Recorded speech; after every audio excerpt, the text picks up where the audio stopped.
जी देश भर की तो खबर ये है कि बहुत हाई अलर्ट पे रखा गया था। यूपी इतने अलर्ट पे था कि आज सुनने में आया कि एक भी जेब कतरा जेब काटने में नाकामयाब रहा है। इतनी हाई अलर्ट पे था। कुछ राज्यों के अंदर कुछ जगहों पे हुआ, तो ये पूरे देश के लिए भी हो सकता था। माहौल पिछले कुछ दिनों से ऐसे ही बनाया जा रहा है। कभी कश्मीर फाइल्स को लेके बनाया जा रहा है, कभी और चीज़ों को लेके बनाया जा रहा है। तो वो उत्तेजना फैला के सत्ता को पहुंचने की सीढ़ी बना रहे हैं, सत्ता की सीढ़ी बना रहे हैं धार्मिक उन्माद को। लेकिन मूर्खों को ये नहीं पता कि इस वक्त भारत की प्राथमिकता क्या। अगर इसे राजनीति समझ में आती हो तो एक काम कर ले, बस युद्ध से दूर रहे और घर में शांति रहे। बटा हुआ लड़ता हुआ राष्ट्र दुनिया का मुकाबला कैसे करेगा मेरी समझ में नहीं आता। बिखरा हुआ घर बटा हुआ जो घर है वो बिखर जाता है। ऐसी हमारी ताकत बिखर रही है। तो इस वक्त हमें चाहिए ये हम शांति बनाए रखें इंटरनली, और एक्सटर्नली हमें युद्ध से बचा रहना चाहिए। बस बिखर रहे हैं, विश्वगुरु की तरफ बढ़ रहे हैं। आप मजाक कर रहे हैं या सवाल पूछ रहे हैं? सवाल है ये मेरा। विश्वगुरु हम कब थे? विश्वगुरु की कौन सी पदवी है? विश्वगुरु के अंदर क्या क्वालिफिकेशन होनी चाहिए? ये कृपया करके एक बार मुझे बता दें, फिर मैं बताऊँ। कश्यप कह रही थी जब वहाँ पर गई थी बलियन में कि विश्वगुरु की तरफ बढ़। वो बेचारी तो ये भी नहीं जान पाती है, आदतों में इतनी मजबूर हो गई है, ऐसी नशे में चल रही है कि एक दिन तो टीवी पे जब उसका प्रोग्राम शुरू हुआ तो वो बोली और मैं अंजना ओ मोदी। है मीरा के बाद तू ही हुई है दूसरी। Don't take her seriously. वाहियात कैरेक्टर है भाई। पूरी दुनिया मोदी जी की तरफ देख रही है विश्व शांति के लिए। और जो नहीं देख पा रही है डायरेक्ट, तो वो टीवी पे देख रही है। जो टीवी पे नहीं देख पा रही है वो मोबाइल पे देख रही है। जो मोबाइल पे नहीं देख रही है वो अखबार में देख रही है। कुछ लोगों ने अपनी जेब में फोटो रख रखी है, ऐसे लेके चल रहे हैं। क्यों देख रही है दुनिया? कौन बता रहा है तुम्हें ये सब बातें? रसिया यूक्रेन का युद्ध मोदी जी रुकवा सकते हैं। तो इसका मतलब करवाया भी इन्होंने नहीं है भाई। दो पार्टियां भिड़ गई हैं आपस में और दोनों पार्टियां एक किसी तीसरी पार्टी के मानने के लिए राजी हैं। तो इसका मतलब ये वो इतना पावरफुल है, हो सकता है उसने राजनीति के तहत पहले इन दोनों को लड़ाया हो। और शांति सद्भावना चाहते हैं ना, देखिए देश अपने देश में नहीं चाहते शांति सद्भावना, बाकी पूरी दुनिया में चाहते हैं। वाह भाई वाह। क्यों देश में शांति नहीं है? ये अभी सब जो चल रहा है कि नवनीत राणा अंदर है, मैं तो यही हनुमान चालीसा का पाठ करूंगी मातो श्री के सामने। पार्टी है, इसका केंद्र, इसकी आइडियोलॉजी का केंद्र भी नागपुर में है, वो ब्राह्मणों के कब्जे में है। मराठों के टाइम पे एक बार ऐसा हुआ कि जब औरंगज़ेब की हुकूमत थी, मुग़लों की हुकूमत थी, तब शिवाजी राजे नाम का एक युवा उठा अपने 5 साथियों को लेकर, और उसने जो साधनहीन था उस आदमी ने दुनिया के सबसे शक्तिशाली साम्राज्य को उस वक्त के टक्कर दी और अपने राज्य की स्थापना करी। और फिर उसको जो है पूरी, आपने इतिहास में पढ़ा होगा, हिंदू पातशाही, उन्हें हिंदू मान लिया गया। उन्हें हिंदू कह के कहा गया कि इन्होंने हिंदू धर्म की रक्षा के लिए और हिंदू धर्म में हालत पता क्या थी? जब शिवाजी राजे ने राज्य की स्थापना कर ली तो राज्याभिषेक का नंबर आया। वहाँ के ब्राह्मणों ने ये कह के कि ये शूद्र हैं, उनका राज तिलक करने से मना कर दिया। तब उन्होंने 2 करोड़ रुपए दे के बनारस से एक ब्राह्मण को बुलाया और उसने 2 करोड़ रुपए लेके, उस टाइम पे 2 करोड़, आज के कितने होंगे? कम से कम 2000 करोड़ तो होंगे भाई। तो उस टाइम पे वो पैसे लेके उनका राज तिलक करा, और राज तिलक जो करा वो अपने पैर के अंगूठे से किया। तो अति असाधारण शिवाजी राजे अचानक इस क्रिया के बाद मेरे लिए अति साधारण हो गए। ब्राह्मण के वो कौन सी मान्यता आपको चाहिए थी? आप राजा तो हो चुके थे। सूरजमल भी शूद्र था, उसने कैसे नहीं किसी ब्राह्मण का पैर का अंगूठा अपने माथे पे लगवाया? तो वो जो मानसिकता, वही ताकतें आज भी लड़ रही हैं। वो चाहते हैं कि अब संघ की समझ में एक बात आने लगी है कि मराठे उसके पास से छिटक गए हैं उसकी अपनी नीतियों की वजह से। तो अब उन्हें कैसे बहकाया जाए, कैसे उनको जो है भ्रमित किया जाए। तो अब हिंदू पातशाही, हिंदू हिंदू हिंदू की बात करके, और हिंदू के लिए देखिए वंदे मातरम, लोग कहते थे वंदे मातरम नहीं बोलते मुसलमान, वंदे मातरम नहीं बोलते, तो भैया तुम ही बोल दो, तुम सुनाओ क्या है वंदे मातरम। तो वंदे मातरम से आगे वो भी नहीं बढ़ पाते थे। वंदे मातरम ट्रेन नहीं है कि कई वंदे मातरम आ गई 16 डिब्बे की। तुम्हें वो पूरी की पूरी कविता रचना पढ़नी पड़ेगी, लेकिन खुद नहीं पढ़ सकते थे। वही हालत अब कम से कम मुसलमानों का इसी बात के लिए धन्यवाद कर लो कि तुम में से कुछ हनुमान चालीसा पढ़ तो जाएंगे, समझ में तो आ जाएगा कि इसके अंदर क्या लिखा हुआ है। नहीं, हिंदू राष्ट्र बन रहा तो क्या दिक्कत है आपको? भाई मेरे को तो बहुत बड़ी दिक्कत है। और प्रैक्टिकल दिक्कत है, आपको कोई हो या ना हो। क्या दिक्कत है बताइए ना। मेरा जो पेट का मामला है, मेरा जो चूल्हा है जिससे मेरे बच्चे, वो चीज़ जिससे मेरे बच्चों की फ़ीस की व्यवस्था होती है, वो सारी की सारी वकालत से है। वकालत का मतलब है भारत का संविधान, doctor Bhimrao Ambedkar drafting committee, शायद आपने नाम सुना हो, वो भारत का संविधान। अब अगर हिंदू राष्ट्र आ गया तो ये संविधान जाएगा। मुझे एलएलबी दोबारा करवाओगे क्या?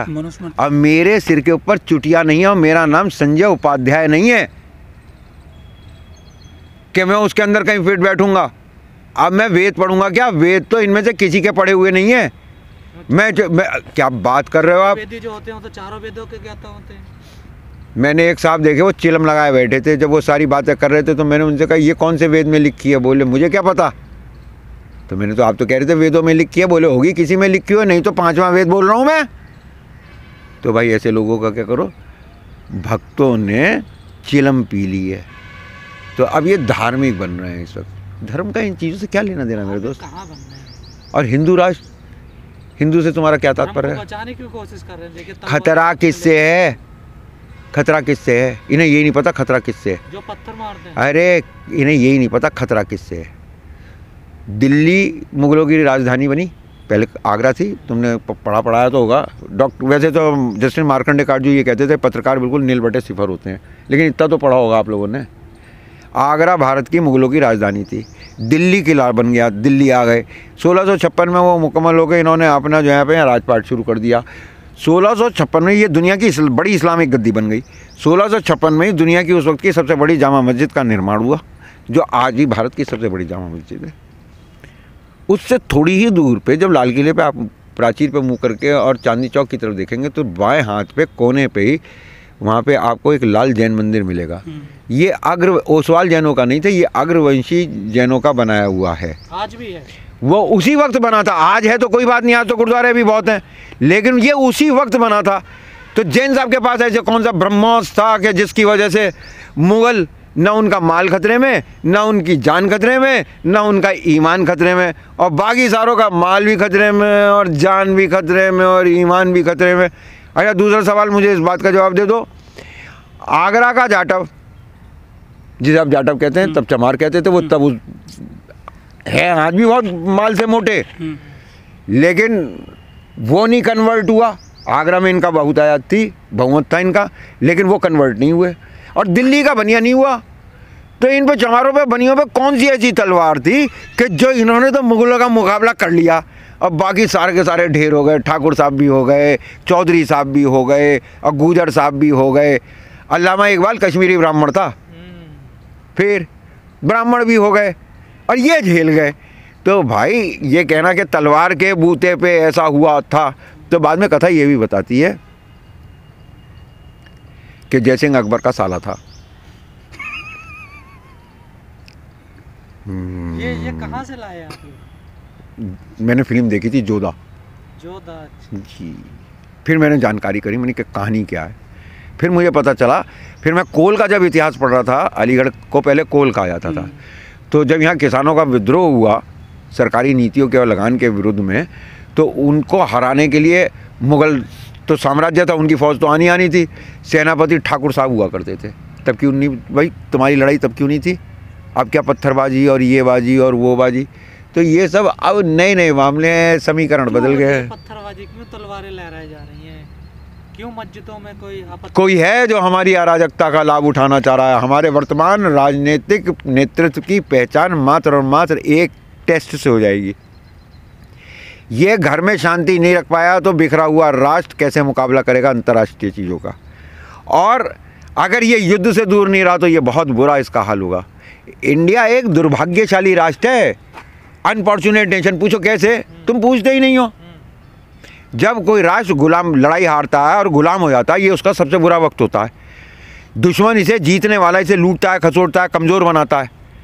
जर्मनी और तोड़ देता है कि भाई इसकी ताकत ख़त्म हो जाए।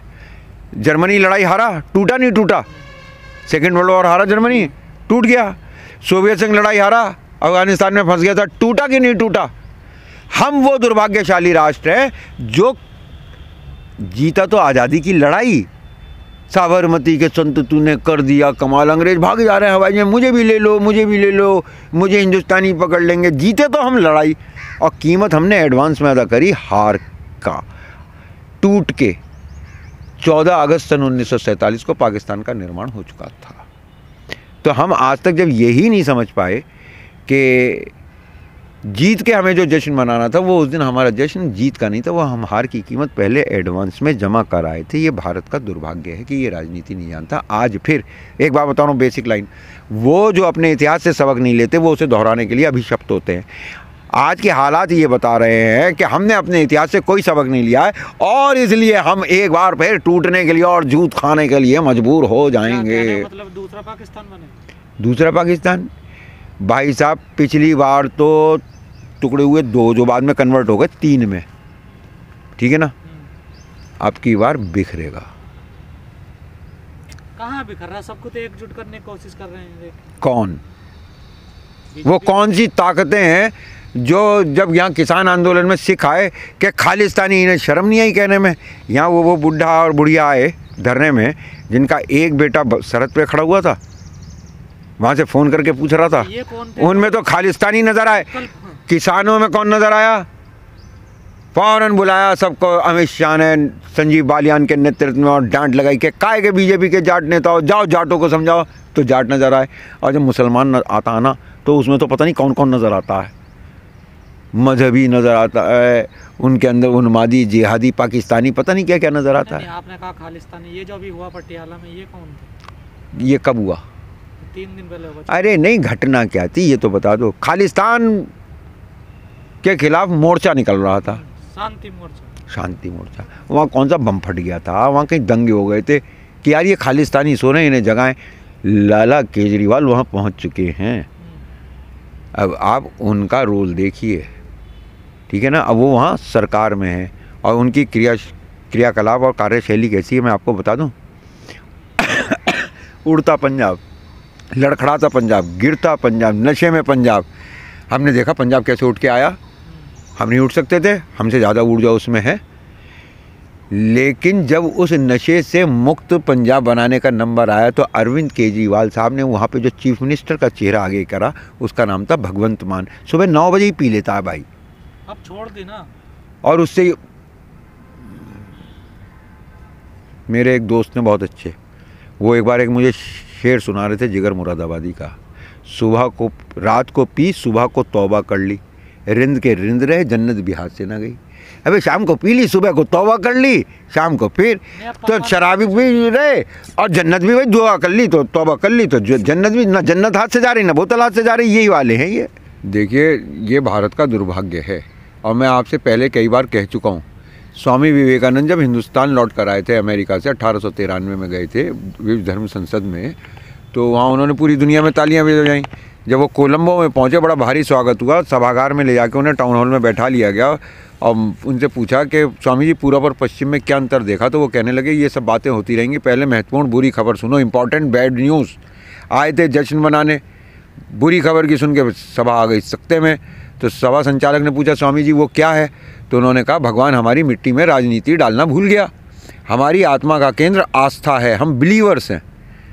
प्रत्येक राष्ट्र का, नस्ल का एक आस्था का केंद्र होता है। जापान के उद्यमिता है। सुनामी आई, तबाह बर्बाद हुआ, खड़ा हो गया। Second world war, atom bomb पड़े, तबाह बर्बाद हुआ, खड़ा हो गया। जर्मनी के प्रेसिशन, आज भी सबसे ज़्यादा प्रेसाइज मशीन्स वहीं बनती हैं, शुरू से वो बनाते चले आए हैं।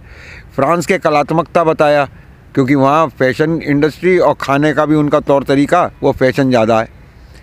और ब्रिटेन के राजनीति बताया। तो भारत वाले जो हैं आज जिस बात की कीमत अदा कर रहे हैं वो ये कर रहे हैं कि भारत आस्थावान देश होके राजनीति के चक्कर में फंस गया। अगर राजनीति इसकी समझ में आती तो 1 लाख अंग्रेज 34 करोड़ हिंदुस्तानियों पर हुकूमत नहीं कर सकते थे। It's very clear.